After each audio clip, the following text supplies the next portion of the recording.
Hola, ¿qué tal? ¿Cómo están todos ustedes? Soy el doctor Silvio Cunio Pareto, director de Concibe y Reproducción Asistida. Celebrando nuestro 20º aniversario, estamos haciendo estos podcasts para dar información lo más veraz y lo más clara para los pacientes y las personas que quieran lograr un embarazo, que estén pensando posponer la paternidad, la maternidad y que quieran tener ciertos argumentos para poder tomar decisiones de dónde ir, cómo hacer, qué hacer.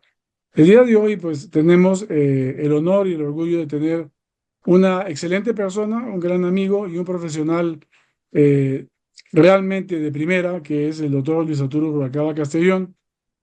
Él es Gracias, un Silvio. gran amigo, le agradezco que hayas una persona muy ocupada, le agradecemos, te agradezco que hayas hecho un espacio en tu agenda para estar con nosotros y poder ilustrarnos de un tema muy importante, entre otros, pero seguramente uno que particularmente creo que cambió tu vida y la de muchos de nosotros. Sí, Ahora vamos a entrar en detalle. Bueno, brevemente, el doctor Rubalcaba es una persona muy conocida en el medio. Él es el director del Instituto Mexicano de Infertilidad en Guadalajara, es biólogo de la reproducción.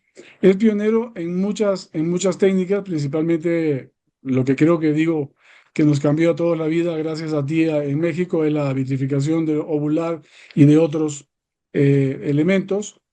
También ha sido pionero en otras áreas como serían la robótica, el trasplante de útero, el trasplante de ovario, en Latinoamérica y en el mundo en general.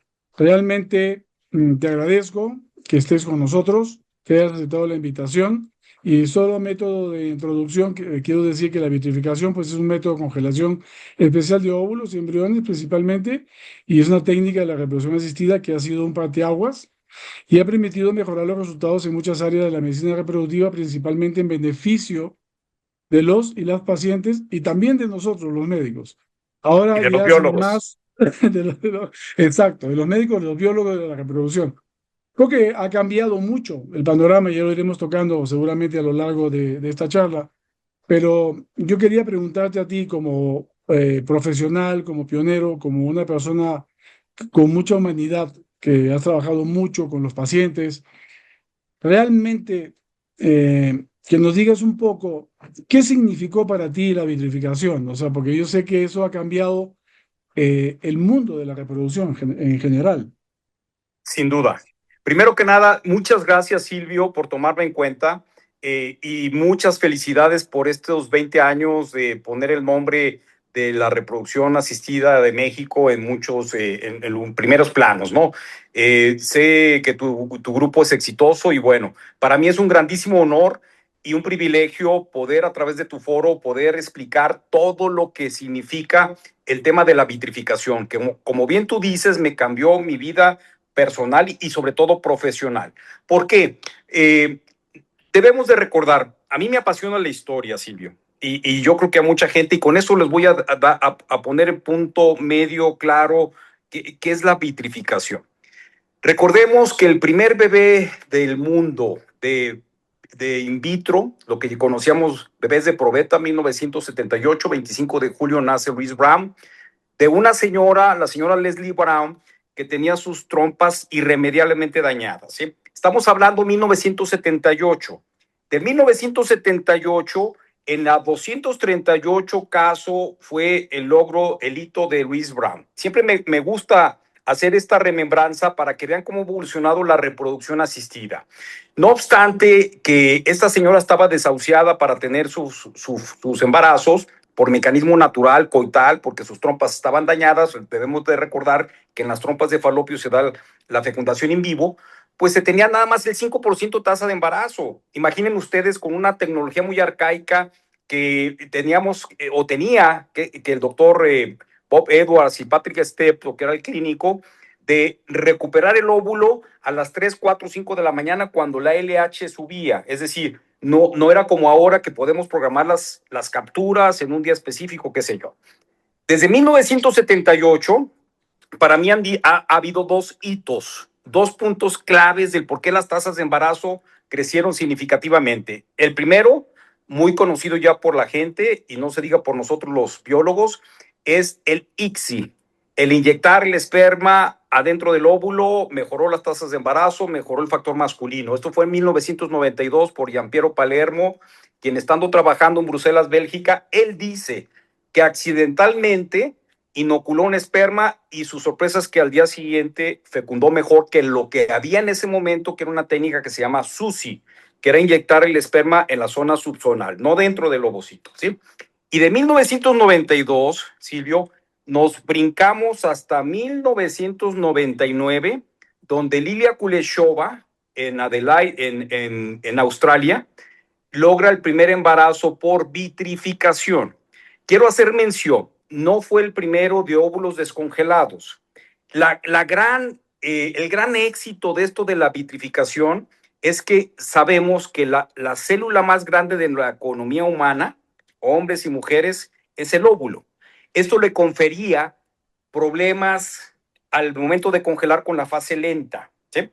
Y no con la vitrificación que data de 1986 en Ciencia Animal, pero fue perfeccionada por Masachige Koyama, a quien considero mi hermano.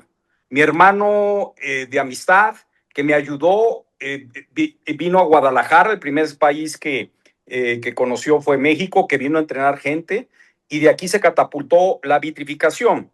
Para la gente que no entienda esto, bueno, pues imagínense ustedes congelar a menos 23,000 grados centígrados por minuto una célula con unas sustancias internas que se llaman crioprotectores internos o intracelulares y hacia afuera extracelulares para que no tenga una crioinjuria, un daño por el frío.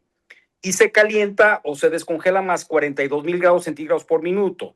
Entonces, de 1986 que se logra el primer embarazo con fase lenta por Christopher Chen, también en Australia, en Adelaide, Australia, pues nada más se lograba obtener un óvulo que sobrevivía de 200, entonces no era replicable estadísticamente hablando para poder utilizar cotidianamente en nuestros centros de reproducción. De ahí la importancia de la vitrificación. Yo pongo esos dos, la elixir y la vitrificación. Y como bien tú decías en la introducción, y yo sé que vamos a hablar mucho de todo esto, ha facilitado tasas de embarazo, ha facilitado los embriólogos el no estar 4 o 5 horas que estaban anteriormente con la fase lenta con un aparato que costaba $30,000. No voy a mencionar el nombre, pero bueno, un aparato que tenían que estar ahí 3 o 4 horas esperando a que se congelaran los embriones. Y los óvulos con la técnica de Leonora Porcu, que dicho sea de paso, recuperaba óvulos en un 56%. Cuando yo conozco a Massa en el 2003, digo, ¿qué es esto? Este señor está hablando de tasas de recuperación del 98%. En un congreso, Silvio, que me cambió la vida. En Japón, en Tokio, lo vi en una plática magistral. Yo iba con el doctor Ricardo Ash, a quien lo quiero mucho y merece mucho mi respeto, y además me dio la catapulta para conocer el Japón, porque él fue profesor de Osamu Kato, el director y el jefe de Massa.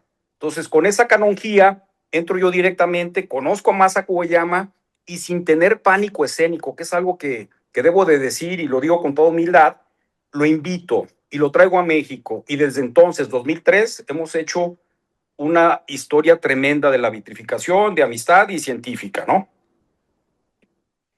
Excelente. Bueno, ya prácticamente con esto nos has empezado a hacer una introducción de qué cosa es la vitrificación, las bondades del método comparándolo con los otros métodos. En ese sentido, eh, ¿cómo estamos actualmente los centros de reproducción y estudio particular en México en comparación con el mundo, en el mundo de la vitrificación?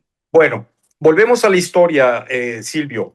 Recordarás que dimos la nota nacional y Latinoamérica y mundial, ¿por qué no decirlo? Porque Juanito, que es el nombre que le puse al bebé, el primero en México, junto con Secolfes, los primeros en Latinoamérica, pues hicimos ruido mediático inevitablemente porque nos abordó la prensa, tuvimos muchísimas entrevistas y bueno, fuimos relativamente satanizados por muchos incrédulos científicos que no creían en eso que estábamos mencionando, porque se creía que Leonora Porcu, italiana, tenía la técnica mejor estandarizada que daba nada más un óvulo, o sea, el 56% de la congelación de sus óvulos, que estadísticamente seguía siendo raquítica. Pero entonces lo de Kuwayama es extraordinario, y eso lo mencionábamos nosotros mediáticamente. Pero no solamente fue eso. Nosotros sabemos como doctores que debemos de publicarlo en revistas científicas indexadas para que esto tenga valor científico y que no sea de dientes para afuera. Y fue tal cual, y quiero hacerte un paréntesis, Silvio, porque Sí, los primeros datos nuestros de vitrificación, tú los presentaste en Estambul, en Turquía, ¿sí? exactamente. Y esos datos, Silvio, me ayudaron a mí para que los tomara Kutluk Oktay, un buen amigo, gineco-onco, que publicó un metaanálisis de Infertility Sterility, donde ya aparecía nuestro nombre, Luis Rubalcaba, con 5 embarazos por vitrificación de óvulos descongelados. Entonces, quiero comentarte y recordarte, porque esto fue gracias a ti. Y aparecemos en ese metaanálisis en Fertility Sterility y empezamos a publicar en revistas mexicanas, latinoamericanas y en las 2 revistas que eran los pilares a nivel mundial, que era Fertility Sterility y Human Reproduction. Después viene RB Online, cuyo editor en jefe era Bob Edwards, padre de la fecundación in vitro Exacto. networks. El padre de la primera bebé. Exacto. Entonces, fuimos satanizados. La gente decía que estábamos dando datos erróneos, que cómo era posible. Y bueno, toda la gente que era escéptica a nivel nacional, les demostré en un congreso nacional que fue en Acapulco, el congreso de la Asociación Mexicana de Medicina de la Reproducción, y quedó muy claro, porque el mismo escepticismo que yo tenía cuando escuché la plaza de Kuwayama, la plática de Kuwayama en el Tokio, en Japón, pues dije, señores, yo los entiendo, es el mismo escepticismo, pero ya se puede hacer la vitrificación. Y de la misma mano de él, yo conocí los crioprotectores, toda su fórmula. De hecho, aquí tengo yo la fórmula de cómo congelar óvulos, y cambió todo. Porque yo venía en el avión de Tokio una vez escuchando su plática y una vez estando cierto que iba a venir a Guadalajara, porque vino al mes siguiente después de que lo conocí en Tokio. Y venía yo emocionado de toda la tecnología que podíamos aplicar, ¿sí? Llámese banco de óvulos. Antes no había banco de óvulos, todo es donante, transferencia en fresco. Y el banco de óvulos permite estar en escrutinio a las donantes para que se les haga estudios de SIDA, hepatitis, ya sabes, y están en cuarentena. Y poder sincronizar muy bien la receptora con la donante mediante una congelación, porque ya tienes los óvulos ahí congelados, sin tener una crioinjuria, y descongelarlos con tasas de supervivencia muy altas, ¿no?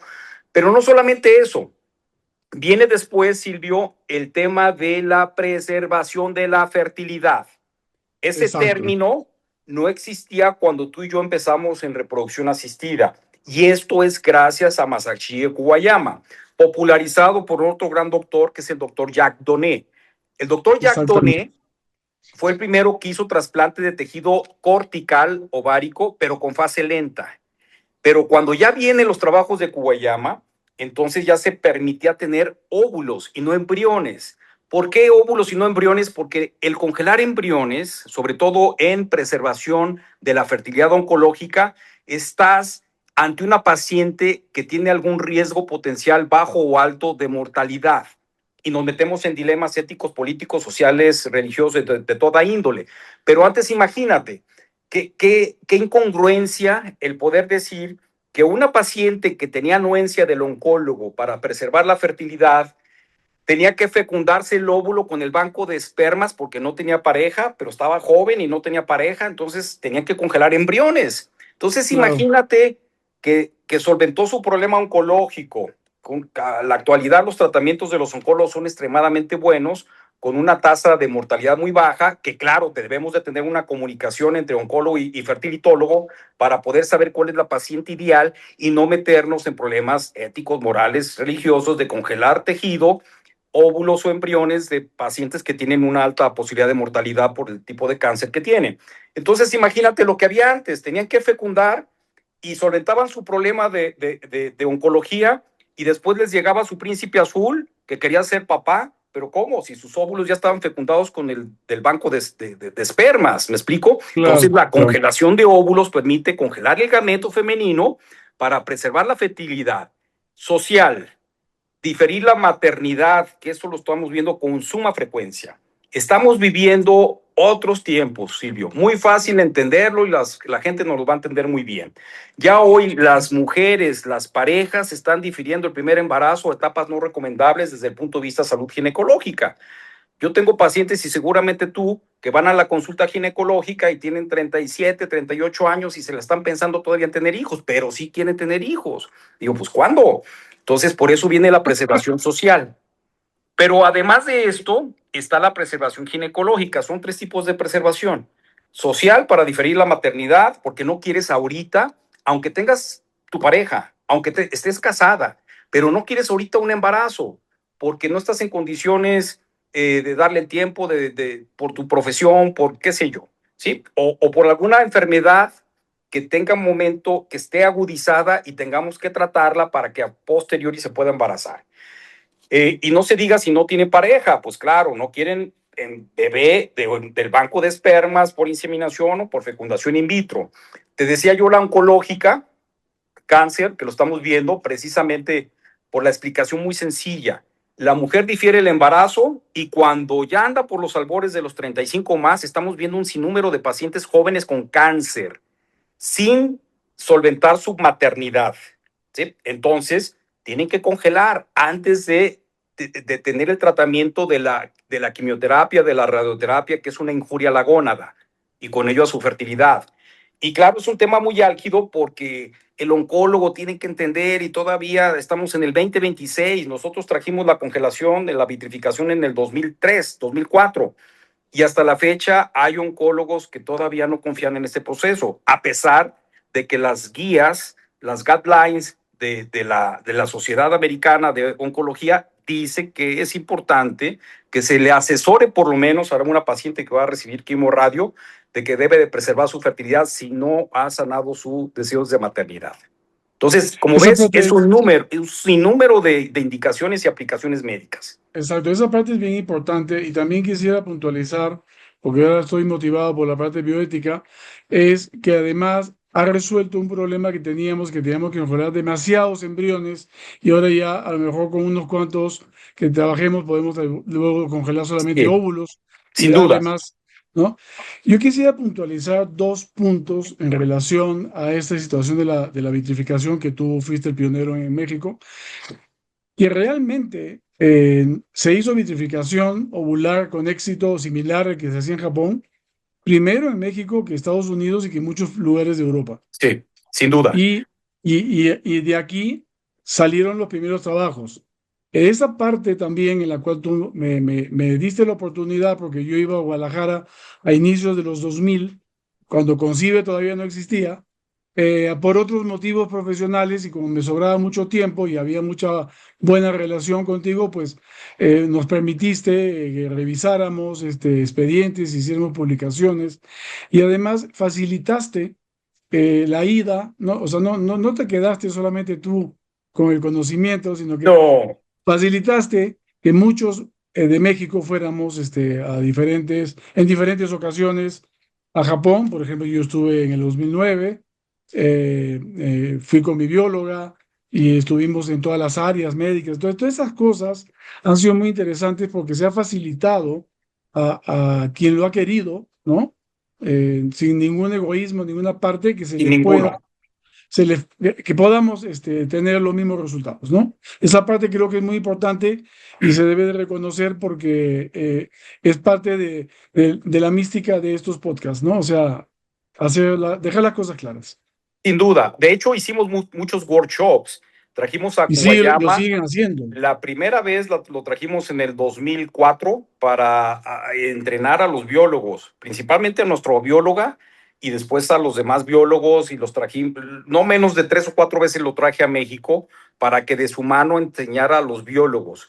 Y no solamente en México, lo llevé yo a Perú, lo llevé a varios países de Latinoamérica y catapultamos. Y quisiera yo decirte que me siento yo honrado de ser parte de la historia de la vitrificación porque junto a Kuwayama, después Ana Cobo, Ana Cobo es tal vez la catapulta de sus estudios multicéntricos, retrospectivos, prospectivos, miles de estudios que gracias a ella se difundió la vitrificación. Pero eso fue, y lo digo orgullosamente y lo digo humildemente, Silvio, gracias a una recomendación que yo le hice a Massa. Yo le dije, Massa, estamos peleando solos con la incredulidad, con el escepticismo de todo el mundo de que esto no es cierto. Entonces necesitamos una aplanadora de un grupo, que qué mejor que decir el Instituto Valenciano de Infertilidad del IBI, para que a través de Ana Cobo, que es la encargada de la criopreservación, se pudiera difundir, porque nosotros no teníamos el peso científico en IMI, Instituto Mexicano de Infertilidad de Guadalajara, Secolfes en Bogotá, y Paul Katayama en Wisconsin, él fue el primero en los Estados Unidos, gracias a Osamu Kato, pero fue así como una llamada de petate y luego desapareció porque después murió. Entonces, en el Congreso de Praga de 2006, el europeo, tuve el gustazo de que Ana Cobo me buscara a mí cuando yo había, a través de un portavoz que es el doctor Juancho García Velasco, gentes de primerísimo nivel, entusiasmado yo de nuestros resultados, porque eran increíbles nuestros resultados, cuando iniciamos la vitrificación, le comentaba yo a Juancho, Juancho, volteen a la vitrificación, ya dejen la fase lenta. Y él de una manera muy honesta me dice, Luis, te veo muy entusiasta de esto. Y claro, he escuchado yo de la vitrificación, pero aquí no se mueve un dedo si no dice Ana Cobo que se haga. Y entonces Ana Cobo se dio cuenta que Massa era mi hermano y andábamos juntos por todos lados, entonces ella me abordó en Praga. Se baja Massa de dar la misma plática que yo vi en el 2003 en Tokio, y esto ya es en el 2006, nosotros ya llevábamos 2, 3 años vitrificando, y me aborda Ana Cobo. Entonces me dice, Luis, preséntamelo, quiero llevarlo a Valencia para que enseñe al grupo. Y bueno, yo ya anteriormente le había dicho a Massa, ojalá y puedas entrenar al grupo IBI, porque ellos seguramente van a publicar mucho. Entonces no me equivoqué, hago la conexión, ¿sí? En ese momento, ya la semana, Kuwayama ya estaba en Valencia entrenándolos para que hicieran la vitrificación. Y tan pronto ellos empezaron a vitrificar, iniciaron yo no sé cuántos estudios bien aleatorizados, prospectivos, retrospectivos, donde quedó claro, la gente empezó a voltear a la vitrificación gracias al grupo IBI. Pero no solamente eso, quiero hacer mención que en el 2007, por eso se catapultó en el 2007, durante ese tiempo del 2003-2004 que iniciamos nosotros en México y en el mundo la vitrificación, fuimos considerados que no estábamos diciendo la verdad, que cómo era posible, porque tampoco Massa Guayama no publicaba tanto. Entonces, durante ese periodo fuimos realmente criticados. Entonces, viene el 2007, esa es la catapulta de la vitrificación. En el 2007, recordarás, Silvio, que había una ley muy estricta en Italia que solamente Así es. permitían fecundar 3 óvulos y el resto tenían que ser vitrificados, tenían que ser criopreservados como óvulos. Entonces ahí entra ya la necesidad de la doctora Eleonora Porcu, siendo italiana, de decir, caray, necesitamos el mejor método para criopreservar el gameto femenino, porque si no, estas pacientes van a perder sus óvulos. Entonces, fue una catapulta tremenda, porque ella, que medio rechazaba un poquito la vitrificación, porque sabía que su fase lenta era lo que ella dominaba, pues tuvo que abrirse. Hizo un congreso, el segundo mundial de criopreservación de gametos en Bolonia, en Italia, al cual tuve el placer y el gusto de ser invitado. Fuimos 4 defendiendo la vitrificación. Es Ana Cobo, gracias a nosotros, Masa Kubayana, Japón, Mónica Antinori, hija de Severino, que tú conoces muy bien, y tu servidor de Guadalajara. Fuimos 4 y los demás speakers eran no menos de 50, 60 hablando de fase lenta. Nos seguían diciendo, están locos, no es cierto, no es cierto, no es cierto. Bueno, al final del congreso nos aplaudieron. Y la doctora Eleonora Porco, y yo tengo el privilegio de haber tomado esa foto, le da un abrazo y un beso a Massa como entregándole el trono. Ok, me retiro de la fase lenta y te dejo la vitrificación para beneficio de los italianos y del mundo. Y es ahí como empezaron a publicar, no solamente los españoles, los italianos, y entonces la gente decía, ah, caray, y sobre todo los mexicanos, que me juzgaron a mí con mis comentarios mediáticos y además mis publicaciones, dijeron, caray Luis, discúlpanos, y ahora me dan el crédito de haber perseverado, de haber vencido esa escepticismo, que ahora pues los jóvenes biólogos de la reproducción no saben de dónde viene la vitrificación. Yo en Claro. congresos nacionales y latinoamericanos, lo digo con mucho orgullo, que nace en Japón, pero se catapultó de Guadalajara a Valencia y de Valencia al mundo.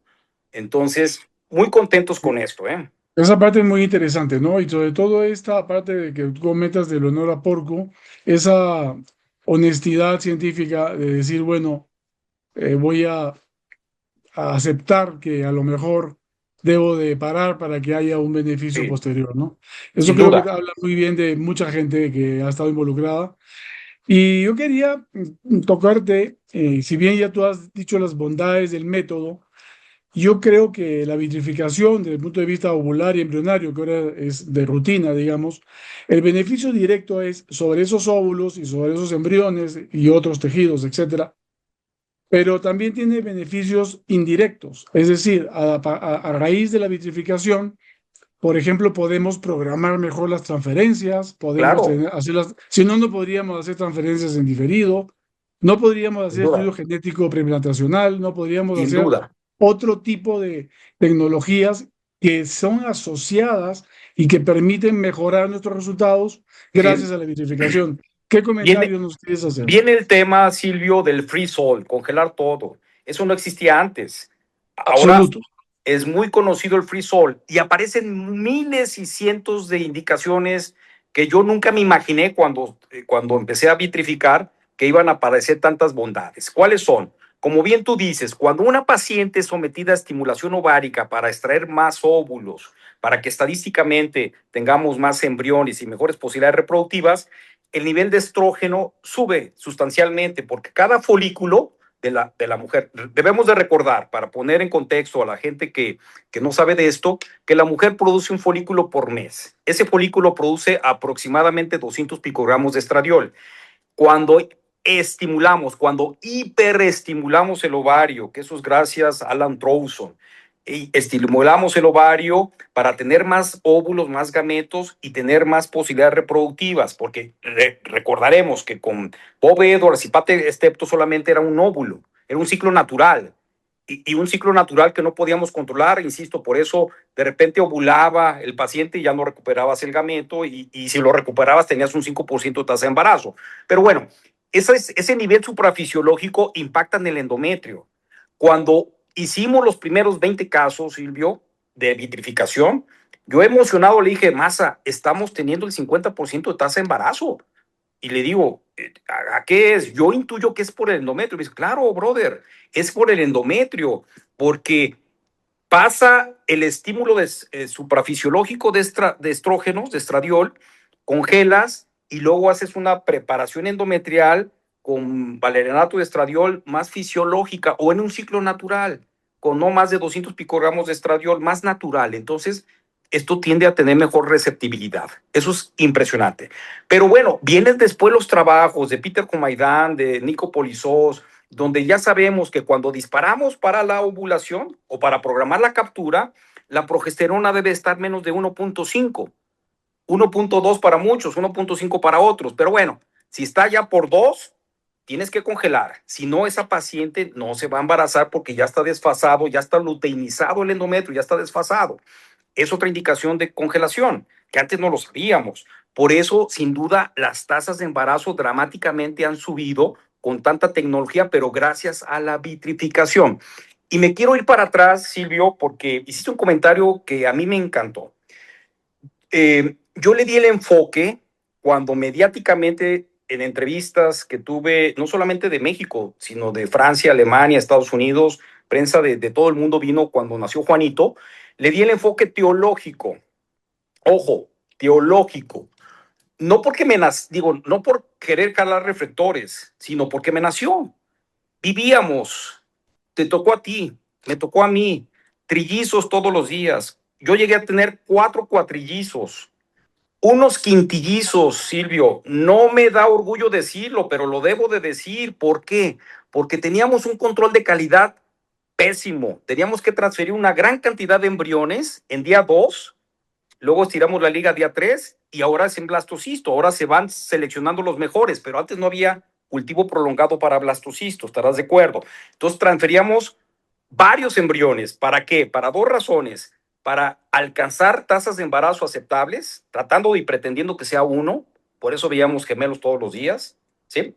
Pero para no dejar embriones afuera, que ese es un tema sumamente álgido. Entonces, gracias a la vitrificación, ahora lo que hacemos es fecundar los mínimos óvulos necesarios para transferir uno o dos, cuando mucho, ¿sí? De buena calidad.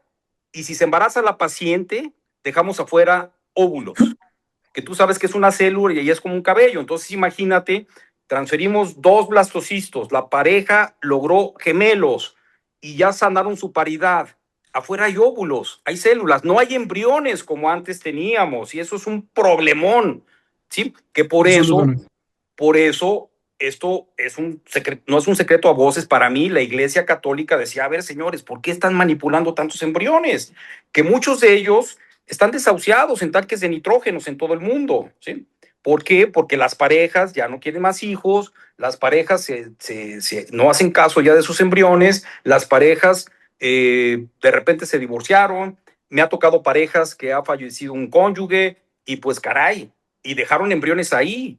Nosotros tenemos embriones antes del 2003, antes de hacer vitrificación de óvulos. Entonces, Claro. claro que esto dio un impulso tremendo a la cuestión de la reproducción, avanzar en estadísticas y disminuir la presión moral, bioética, teológica, de cualquier índole, porque inclusive hasta económica. Tener embriones ahí congelados es un dolor de cabeza. Yo no fecundo todos los óvulos, fecundamos los mínimos necesarios para transferirlos y afuera dejamos óvulos. Que no se embarazó, ok, tienes óvulos, descongelamos más óvulos, volvemos a fecundar, tratando de no transferir más de dos embriones, que es el BET.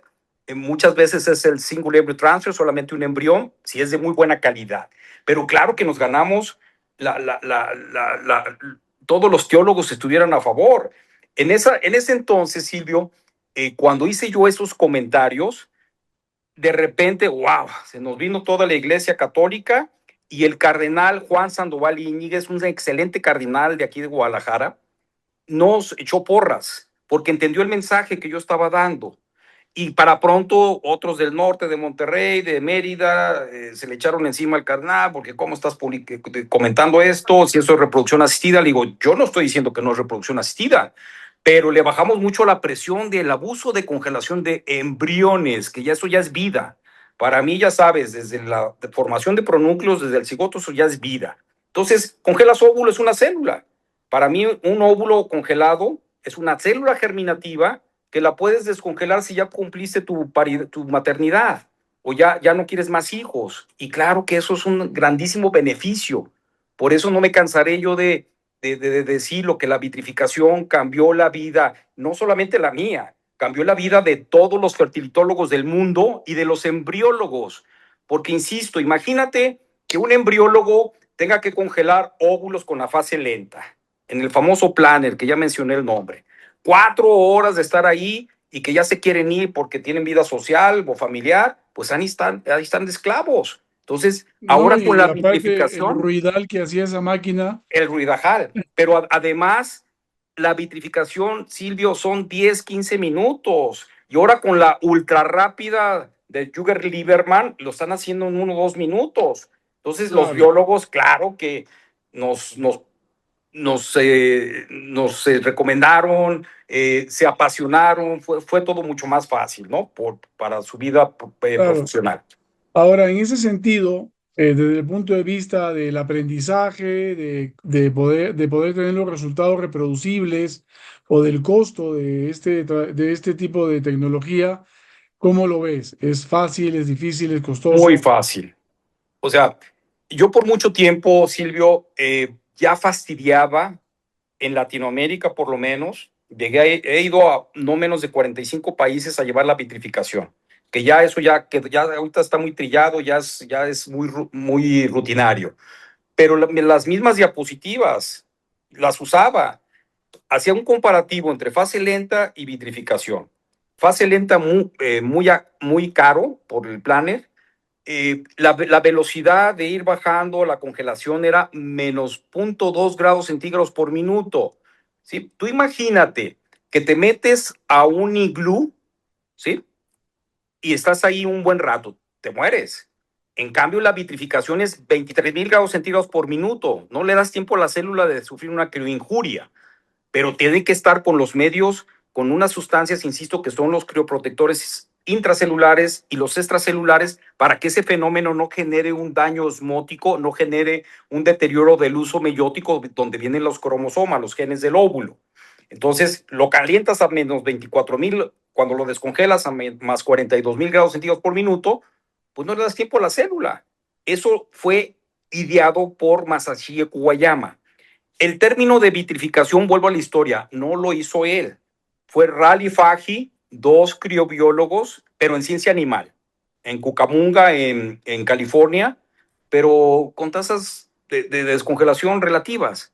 Después viene Lilia Kuleshova en Australia, que logró el primer embarazo de óvulos desvitrificados, pero no con la técnica todavía de Masa Kuwayama.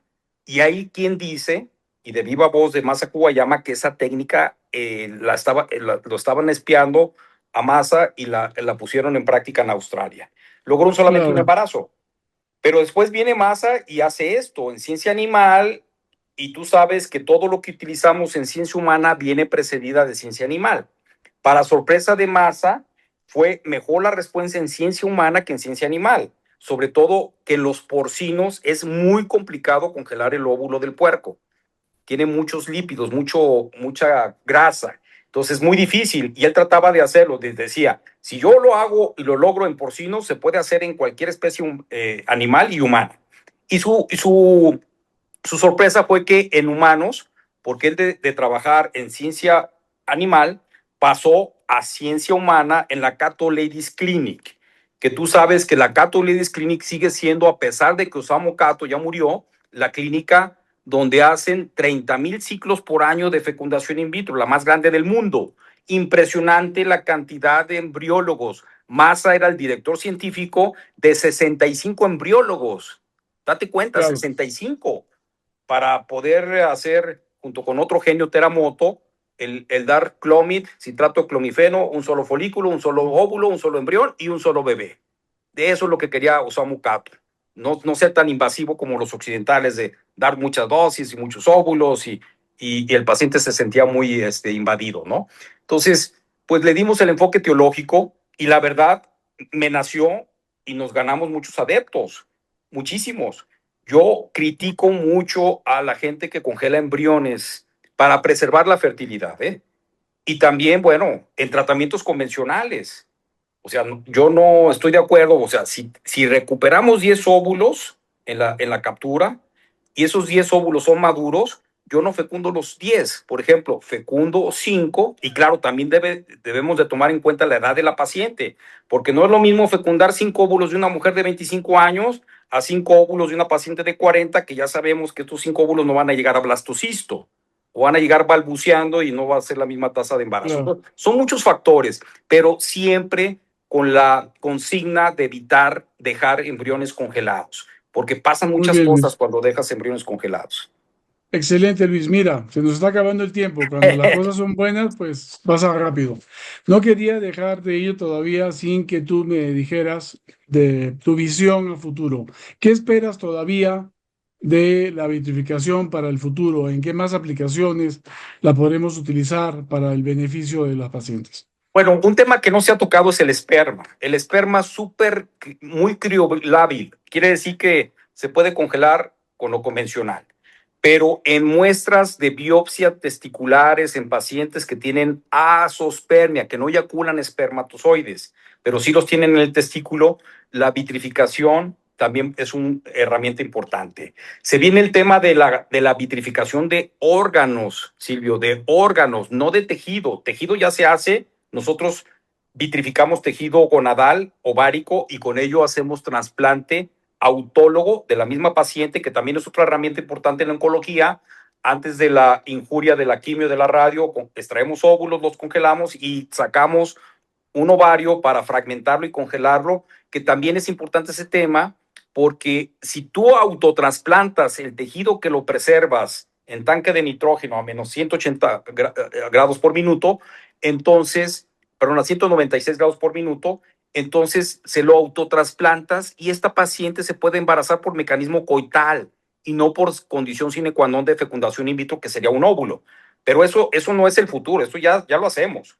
Pero viene la congelación de órganos, la vitrificación de órganos, vitrificar tejido hepático, pulmonar, testicular, para diferir temas de salud, ¿no? Sobre todo con stem cells y todo eso. Entonces, ese es el futuro. Y quiero comentarte porque dejé por ahí la pregunta tuya de qué tan oneroso es. Y la verdad que es muy económico. La vitrificación es mucho más económica que la fase lenta. Y de alguna manera, comento, Silvio, en la meca de la oncología en México, pues no hay duda que es el Instituto Nacional de Cancerología. Y yo traté, y estamos en eso, de hecho hicimos un convenio para que yo aportara los medios de congelación para las niñas que están teniendo cáncer, leucemia, linfomas, enfermedades Hodgkin, Hodgkin, enfermedades hematológicas, cáncer de mama, o sea, un sinnúmero de pacientes, de mujeres. Hablo de mujeres, porque los varones pospúberes pues eyaculan y se congelan fácilmente los espermatozoides. En los Claro. prepúberes es donde tenemos un gran reto, pero en mujeres apoyar con los medios de vitrificación. Y como yo tengo aquí la fórmula, yo ofrecí, esto ya hace varios años, estamos todavía en el papeleo, pero desgraciadamente la burocracia pues no se ha podido aterrizar. Pero si ya sabes aquí la fórmula, podemos apoyar a un sinnúmero de mujercitas que desgraciadamente pierden su fertilidad por los tratamientos de quimioterapia y radioterapia, los cuales merecen todo mi elogio, porque hoy por hoy los tratamientos exitosos de los oncólogos están sanando muchos pacientes con cánceres incipientes.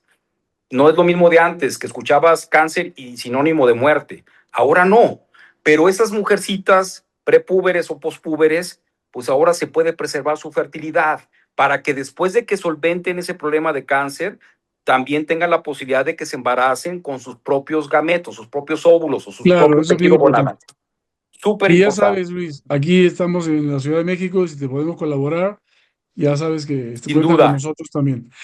Bueno, antes de despedirnos y también comprometerte, porque hay más temas que tú puedes manejar, trasplante de útero, etcétera, que Gracias. quizás, dependiendo de lo que las pacientes nos vayan solicitando, si a lo mejor en el futuro aceptas participar en otro podcast o con otro tema Será más un placer, específico. Silvio. Me encanta a mí es dar estos tipos de información. Me apasiona la escoleta, la enseñanza a los médicos jóvenes, a los residentes, a los biólogos de la reproducción y a los pacientes Por informarles supuesto que todas sí, esa esas es la idea de bondades. este podcast. Y quisiera pedirte de manera, en base a tu experiencia y todos estos años, que les dieras un consejo a todos estos pacientes que nos escuchan, que están pensando el embarazo, posponer Sí. Mira, para es ellos. muy fácil, pero no solamente es el tema del paciente, es educar a los ginecólogos, no a los BR, no a los biólogos de la reproducción, que eso ya para nosotros es muy conocido. El ¿Ok? ginecólogo que está viendo una paciente que no tiene pareja y ve pocos folículos antrales en el ultrasonido en la consulta ginecológica, aguas. Tomarle antimuleriana, ¿sí? Medir su cuenta de folículos antrales y decirle, oye, Petra, aguas, tienes 35 años, no tienes príncipe azul, tu antimuleriana está bajando, tu cuenta de folículos central está bajando, congela óvulos, porque cuando quieras aterrizar un embarazo, cuando llegue el príncipe azul, probablemente ya no los tengas. Exacto. O mujeres, aunque tengan una reserva de ovario muy buena y cuenta de folículos centrales muy buena, pero ven pasar sus mejores años. Deben de Claro, congelar y no antes de puedes los saber 35. cuándo, y no puedes saber que a lo mejor vas a tener un accidente, una apendicitis, Claro, pierdes el ovario por una claro. situación que a lo mejor no tenías ni siquiera contemplada, ¿no? Son cosas fortuitas, pero sí, vale la pena educar al ginecólogo y hacer este tipo de podcast y este tipo de información, Silvio, para que llegue a los oídos de las mujeres, que sepan que existe la congelación. O sea, podemos congelar su edad a través de sus óvulos desde el punto de vista reproductivo. Cuando vemos que la cuenta de folículos va bajando su antimuleriana, porque además, esto no hay duda, estamos viviendo en el 2026 un medio ambiente muy diferente al que vivieron nuestros papás, nuestras mamás hace 20, 30, 40 años, donde se embarazaban muy jóvenes y no tenían tanta injuria a nivel ambiental, que esto está afectando la reproducción. Los disruptores endocrinos, el abuso de perfumes, de desodorantes que vienen con muchos tóxicos, o sea, parece mentira. Entonces, la fecundidad en el 2026 no es la misma. Entonces, todas esas premisas hay que tomarlas en cuenta para motivar a la mujer que quiera ser mamá.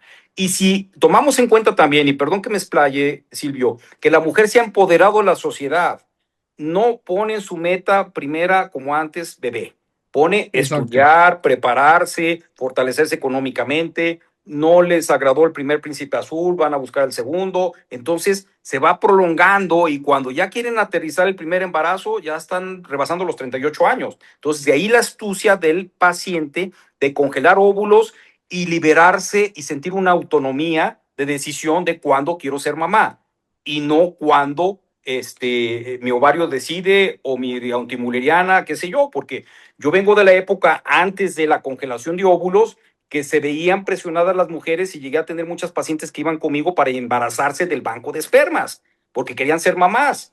Entonces, Ujú. imagínate. De hecho, tengo un Claro, caso que lo menciono siempre. Antes de congelar óvulos, Silvio, tuve una paciente de 38 años, que tú sabes que a los 38 años es difícil ya que se embaracen por inseminación. Y quería embarazarse, no quería saber nada de hombres, no quería saber nada de pareja, y se embarazó la primera inseminación, poco antes de traer yo la congelación. Y yo le decía, espérate, no sabemos. Bueno, tanto fue el detalle que estando embarazada ella, a los 3 meses de embarazo, conoció a su príncipe azul. Ella ya embarazada del banco de espermas. Y él, un poquito machista, lo llevó ella conmigo a la consulta para que yo le explicara cómo es el tema de la inseminación. Entonces, imagínate cómo no tener una bolita mágica, decir, espérate, ya ahí viene tu príncipe azul. Y eso era congelar óvulos, no verse presionada por la edad. claro. ¿Dijo? Eso que dices es bien importante porque hay ya empresas que tienen ejecutivas de alto nivel y ya les están ofreciendo como parte de sus prestaciones la congelación para que estén tranquilas, que Sí, se dediquen a su trabajo y sepan que tienen esa reserva. Creo que es una muy buena alternativa, sin ¿no? duda. Ojalá y todas las empresas piensen así, ojalá y todas las mujeres piensen así, ojalá y todos los ginecólogos que son neófitos en el tema de reproducción sepan que existe la congelación y a quién ofrecérsela, ¿no? Tampoco lo vas a ofrecer a una mujer de 25 años, ¿me explico? Absolutamente. Porque tiene un gap, tiene un espacio muy amplio para que se pueda embarazar natural. Esto ya es para aquella mujer que está rebasando los 35 años o mujer joven que su hormona antimuleriana y su cuenta de folículos centrales y con ellos sus óvulos están bajando. Porque hay una condición médica que lo justifique, ¿no? Exactamente, teratomas, tumores en ovario que se tienen que operar y bajan la reserva, endometriomas, que son quistes de endometriosis en los ovarios, inevitablemente baja la reserva.